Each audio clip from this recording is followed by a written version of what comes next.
Number 1. For the past 10 years, severed human feet in running shoes have mysteriously been washing up on the shores of British Columbia, Canada.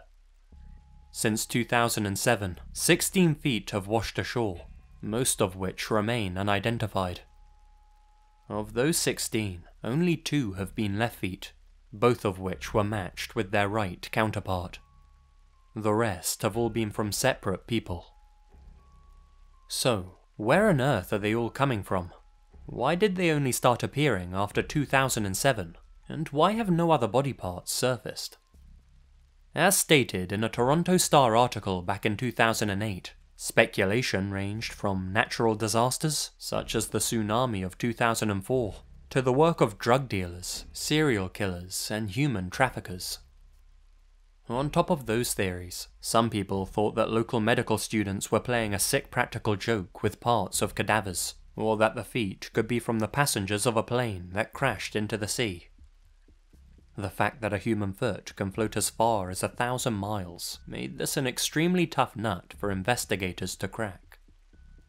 This is what the man who discovered the 5th foot had to say. There's someone doing this all right. Think about it. If they tied a chain around someone's ankle and threw them overboard, the foot would just pop off. That could explain it.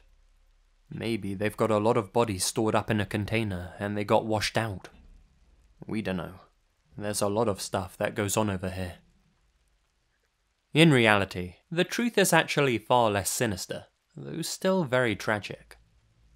According to forensic investigators, most of the feet probably belong to people who killed themselves by jumping off the Paciolo Bridge in New Westminster and into the murky water below. The rest most likely belong to people who drowned accidentally. The ocean is full of scavengers, and it doesn't take them long to reduce a dead human body to near nothingness. That is, the parts they can get to. Submergence decay takes care of the rest. However, since these people died wearing running shoes and socks, their feet were in a protective shell. Once their ankles disintegrated, the shoes floated to the surface, and currents took care of the rest. That explains why no feet in sandals or stilettos have been washing up on British Columbian shorelines. Of all of the feet that have appeared to date, 2 have been linked to people who had mental illnesses, and 3 to people who seem to have died of natural causes. According to experts, there's no reason to believe anything nefarious has been going on. But why did they only start appearing after 2007? Well, they didn't. That's just when this whole phenomenon started receiving widespread publicity, and the local residents subconsciously started being on the lookout for washed up body parts. So, there we have it. The answer to this mystery is far more mundane than the sensational theories that still get bound around to this day. That being said, it's possible that not all of these feet belong to suicide jumpers or people who died accidentally. After all, thousands of people die at sea every year under various circumstances. Though foul play isn't suspected in any of the cases, it hasn't entirely been ruled out either. All the locals can do is wait and see if any more feet float their way. It seems almost inevitable that they will. Number 2. Maria Elena Milagro de Hoyos was a 21-year-old Cuban-American woman living in Florida back in 1931. She was considered strikingly beautiful, and well known in the Key West area for her exotic good looks. Though her family was blessed aesthetically, their luck ran out when it came to staying in good health. Back in those days, tuberculosis was typically fatal, and it ended up killing almost all of Elena's immediate family. The young beauty herself was unable to escape its clutches, and when she fell sick with the disease, she was quickly rushed to the local hospital. She was treated by a German-born doctor, an eccentric man by the name of Karl Tanzler. He possessed an excellent medical mind and did everything in his power to save Elena's life. During this time, Tanzler became quite enamored with his patient and showered her with jewelry and clothing. At one point, he even confessed his love for her. It's unclear whether she felt the same way as he did, but that's besides the point.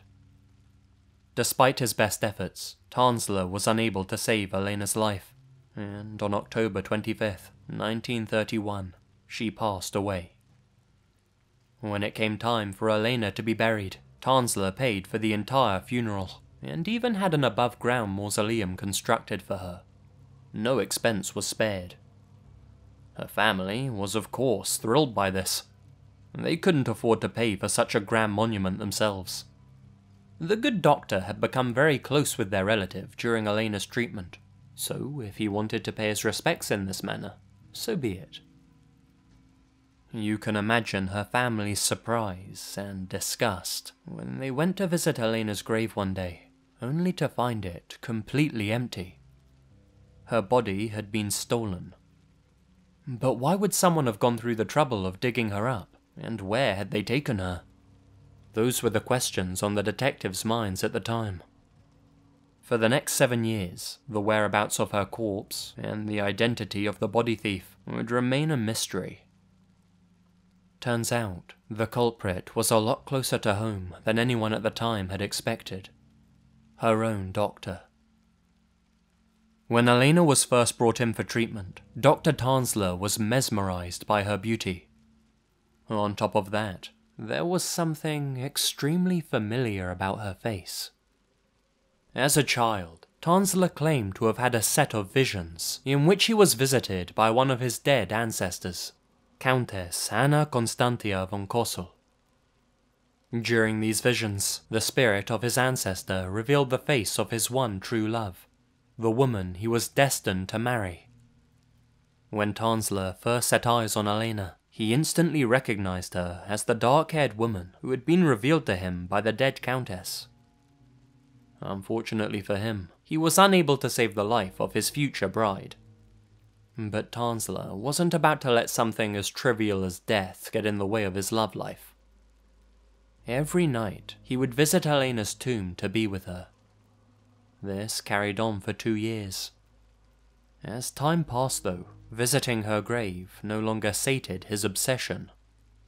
Despite his love interest being long dead, he wanted their relationship to become more physical. One April night, under cover of darkness, he crept inside the mausoleum and removed Elena's body. He then placed it in a toy wagon and wheeled her back to his home. Needless to say, after spending 2 years dead in a cold tomb, Elena's body had seen better days. Although she was obviously a little worse for wear, Tansler still thought she was beautiful, though to bring some life back to her, some minor adjustments needed to be made. Tansler scooped out what was left of Elena's dead eyes and replaced them with glass ones. He then used wire and coat hangers to hold her bones together, bringing a rigidness back to her form. Of course, her skin had started to decompose as well, so he encased the corpse in wax and plaster. As her scalp began to rot away, he fashioned a wig from the hair that fell out of it. As time continued to go by, maintaining Elena's body became more and more tricky. But with each new difficulty, Tansler came up with a solution. As her inside shriveled away, he filled the body's abdomen and chest cavity with rags. He dressed her in expensive clothes and jewelry, and sprayed her with numerous perfumes, disinfectants and preserving agents to get rid of the foul stench of death and to delay the decomposition process. As the years racked up, Tansler continued to work on his dead bride, doing his best to keep her as lifelike as possible. By the time he had finished, she was more synthetic than organic. Tansler had turned Elena into an uncanny replica of herself, a lifeless human doll. This entire time, he kept Elena's body in his bed and slept with it every night. Despite now being nothing more than a shoddy Madame Tussauds waxwork, Tansler's love for Elena never faded, even after the police discovered it was him who had stolen her body. Although he was swiftly arrested and charged, his case was eventually dropped. The statute of limitations for the crime had expired. Tansler was allowed to walk free. Surprisingly, his reputation wasn't too poorly affected either. Most people at the time viewed the Doctor as an obsessed, yet well-meaning romantic. According to some sources, Tansler used a death mask he had made of Elena's face to create a life-sized effigy of her, very similar to the corpse he had been keeping in his bed for the last 7 years. Some have even suggested that this wasn't a mere recreation, and that Tansler was somehow able to switch Elena's body with another, and had her secretly returned to him.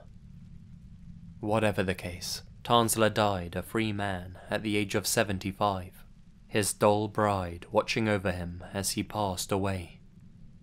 One account of his death even states that he died in the arms of the lifeless Elena doll. Number 3. Minneapolis, 1981.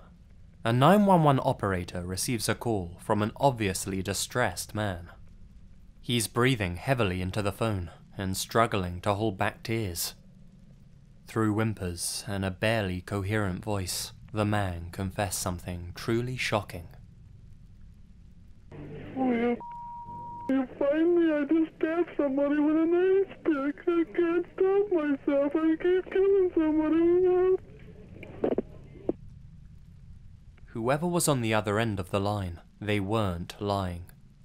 Upon investigation, the police found the body of Kimberly Compton, an 18-year-old student. She had been viciously stabbed 61 times with an ice pick. This was the first of 3 murders carried out by a man dubbed the Weepy-Voiced Killer. For 2 years, he would plague the city, attacking and murdering women, and then notifying police about what he had just done. 2 days after Compton's death, the killer called again, this time to make an apology. Don't talk, just listen. I'm sorry what I did to Compton. I couldn't help it. Don't know why I had to stab her. I am so upset about it. I keep getting drunk every night. I can't believe it. It's just like a big dream.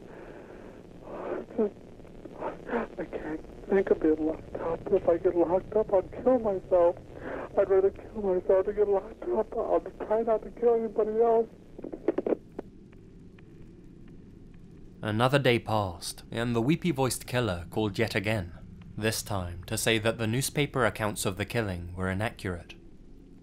Though he claimed to be sorry for Kimberly's murder, it started to seem as if he was getting a kick out of his newfound notoriety.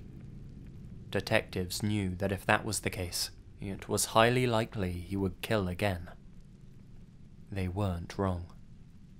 His second victim was Kathleen Greening, a 33-year-old.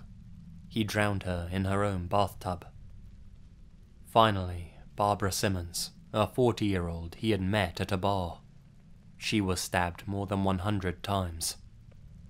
So many wounds would usually suggest that the killer truly hated the person they were stabbing, but in this instance, it seemed as though the weepy-voiced killer either enjoyed the thrill of murder, or just couldn't help himself.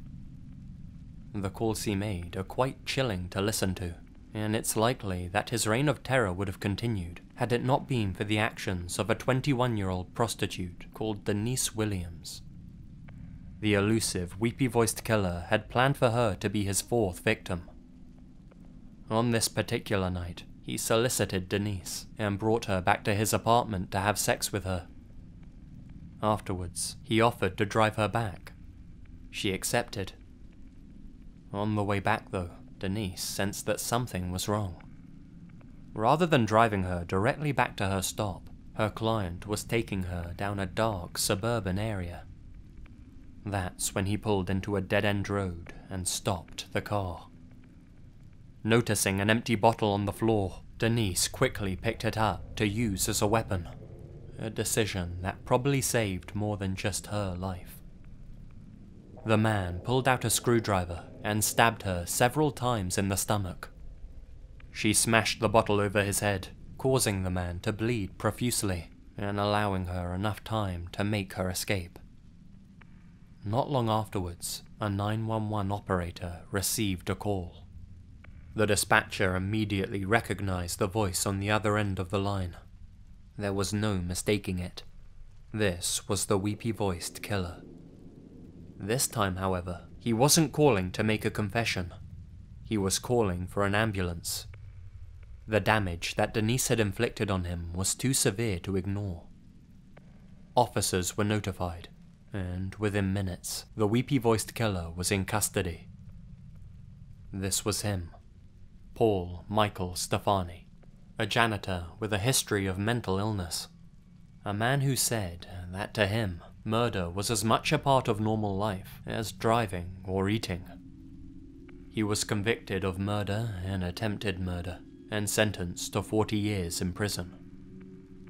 Despite this, Stefani wouldn't confess to the murders for almost 20 years. He died of skin cancer in 1998.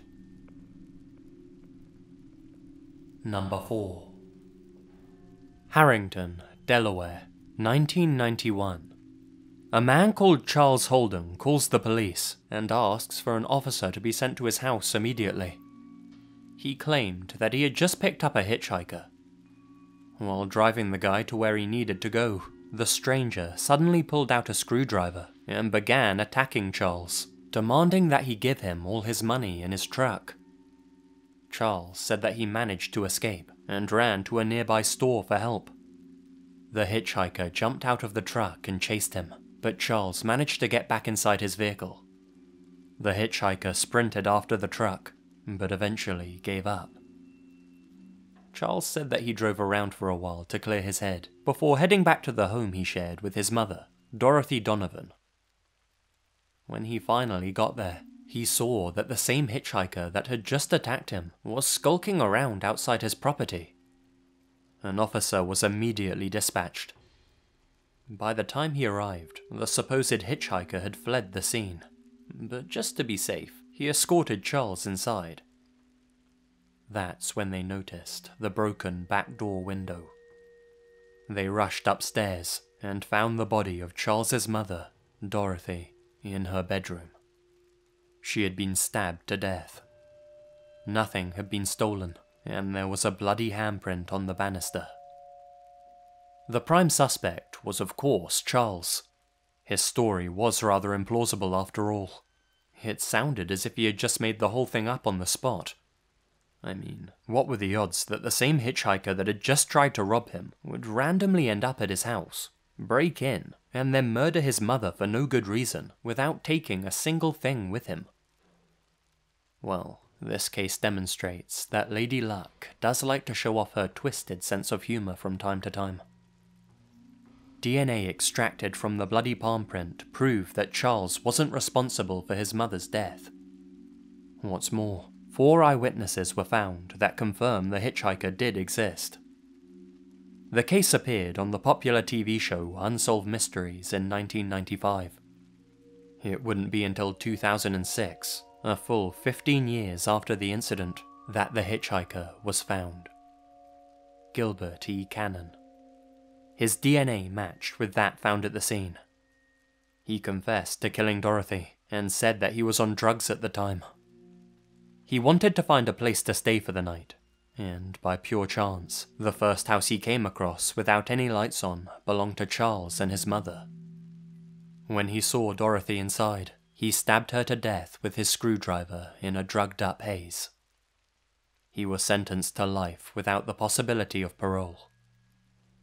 Had Gilbert not accidentally cut his hand while breaking into the house, an innocent man could have easily been sent down in his place. The victim's own son, no less. It makes you wonder how many other unbelievable alibis might actually be true. Number 5. August 28th, 2003, 2:28 p.m. Brian Wells, a 46-year-old pizza delivery driver from Pennsylvania, walked into a bank clutching a walking cane. He approached the teller and handed them a note. The instructions written on it were simple. Gather all of the employees with the access codes to the vault and fill a bag with $250,000. Brian gave them 15 minutes to do as he asked. This wasn't your average bank heist, however. Brian seemingly had no gun with him, no backup, and the cane in his hand was unlikely to get him very far. What he did have was a device strapped around his neck, concealed beneath his shirt. When he lowered his collar, he revealed a large, box-like contraption. It was a bomb. At least, that's what he told them. The thing was likely a fake, but the bank employees weren't about to argue with him. Since there was no way to get into the vault at that hour, the teller only managed to gather about $9,000. Brian took the bag of cash, along with a lollipop from the counter, hopped in his car, and sped off. It wasn't long before state troopers caught up with him in a local McDonald's parking lot. He was quickly surrounded and cuffed. That's when Brian was able to tell his side of the story. He claimed that the bomb around his neck was real. Said that he was delivering pizzas to an address on the outskirts of town when he was attacked by a group of men. They held him at gunpoint, locked the explosive to him, and forced him to rob the bank. At this point, the police didn't know what to believe. The bomb squad was quickly notified, and the cops kept their weapons trained on the pizza boy. Everybody at the scene anxiously awaited the arrival of the bomb squad, Brian in particular. Every passing second brought the deadly device closer to detonation. Nobody knew whether he had hours or minutes. "Why isn't anybody trying to get this thing off me?" he screamed to the nearby officers. Then, at 3:18 p.m., the device started beeping. All the onlookers could do was keep their distance as the beeps became quicker. Brian desperately tried to shuffle back too, as if trying to put some distance between himself and the bomb chained to his neck. Then, bang. A small explosion threw Brian backwards onto the pavement. Blood poured out of the fist-sized hole it had made in him. Surrounded by news cameras, the 46-year-old took a few last gasps of air. Exactly 50 minutes after entering the bank, Brian Wells was dead. 3 minutes later, the bomb squad arrived. So, was Brian telling the truth about what happened to him? And if so, who was responsible for chaining the device to the poor guy? Well, the subsequent investigation revealed a number of interesting things. Firstly, whoever had made the bomb was a talented craftsman. In fact, the contraption was described as a marvel of DIY design. The bomb worked much like a giant handcuff, and it would have been impossible for Brian to remove it himself. It was loaded with 4 small pipe bombs, and was filled to the brim with decoy wires and fake warning stickers to throw off anyone trying to deactivate it. On top of that, it turns out that Brian did have a gun with him. The cane he was holding was actually a homemade shotgun, disguised as a walking stick. Inside Brian's car, detectives found a series of notes addressed to the bomb hostage. They contained a very specific set of instructions for Brian to follow, and stated that if he wanted to survive, he'd have to follow each one to the letter. He was to rob the bank and retrieve the $250,000. The notes then instructed him to go to other locations around town, where he would find a set of 4 keys needed to remove the device around his neck, along with a code to release the combination lock. The note ended with, "Act now, think later, or you will die." After robbing the bank, the first note instructed him to go to the nearby McDonald's parking lot, where he would find another note with further orders. Obviously, this is where Brian was apprehended, so the cops followed the note's directions themselves, in hopes that it would lead them to the culprits. This scavenger hunt continued, until one note led them to a jar in the woods, which was meant to contain the next set of instructions. By the time they arrived, the note had been removed. Whoever had set this whole operation up had been watching the police from the very beginning. The remote location where Brian was jumped offered no clues either. The criminals, who the media dubbed the collar bombers, had successfully covered their tracks. For the next 7 years, the FBI was stumped by this ridiculously intricate bank robbery. Who on earth would come up with such a complicated and convoluted plan that could so easily go wrong? That did so easily go wrong. They were either imbeciles or geniuses. In actuality, they were a mix of both. The case took numerous twists and turns, and after years of investigation, it came to light that Brian Wells, the man who had a chunk of his neck blown away, was actually in on the plan from the very beginning. Now, I know what you're thinking.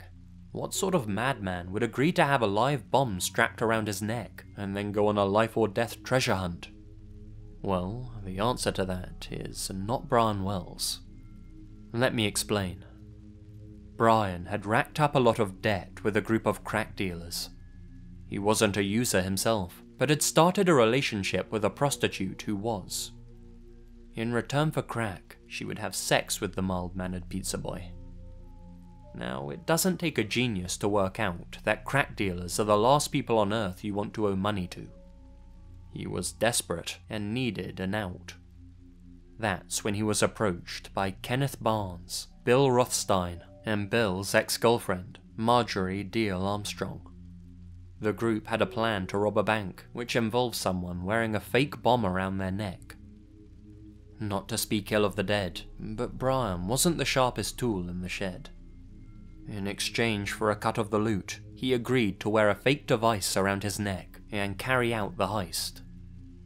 If he was caught at any point, the notes planted in his car would be proof that he was forced to commit the robbery. In Brian's eyes, it was the perfect crime. Just before the heist went down though, Brian was double-crossed by his accomplices. They pinned him down and locked the real explosive collar around his neck. He went from playing the part of a hostage to becoming an actual one. Not only that, but he was doomed from the very beginning. The collar had been designed in such a way that any attempt to remove it or deactivate it would result in its detonation. That was because the money was never the ultimate goal, not for the man believed to be the mastermind behind the plot, Bill Rothstein, a handyman with the skills needed to make both the bomb collar and the gun. Rothstein was a man who never achieved much in life. If stealing money was his main motivation though, there would have been far more pragmatic ways of going about things. No, he wanted to make headlines, to lead the police on a wild goose chase and captivate the world with one of the most intriguing cases in history. He intentionally recruited co-conspirators that he could easily control and manipulate. Brian was desperate. Kenneth was a drug addict. Marjorie was said to be highly intelligent, yet had gone mad over the years. It wasn't hard for Rothstein to trick the crew into doing his bidding. At least, that's the main theory anyway. Rothstein died in 2004, before his involvement in the case ever came to light. He took all of his secrets to the grave, and left many questions about the case unanswered. What we do know is that he and the others were involved, and that Brian wasn't an innocent victim, but a victim nonetheless. In the end, Rothstein left both Kenneth and Marjorie to take the fall. As a side note, Marjorie actually died in prison just a week ago, on the 4th of April, 2017. There are plenty more details about this case, which in the interest of time I won't cover here. There's a bunch of documentaries and articles on it if you want to learn more, as well as a lot of news footage. In 2011, there was actually a Hollywood movie released called 30 Minutes or Less, which was almost certainly based on this case. They turned it into a comedy. A little disrespectful, but nobody saw it, so I guess it doesn't really matter.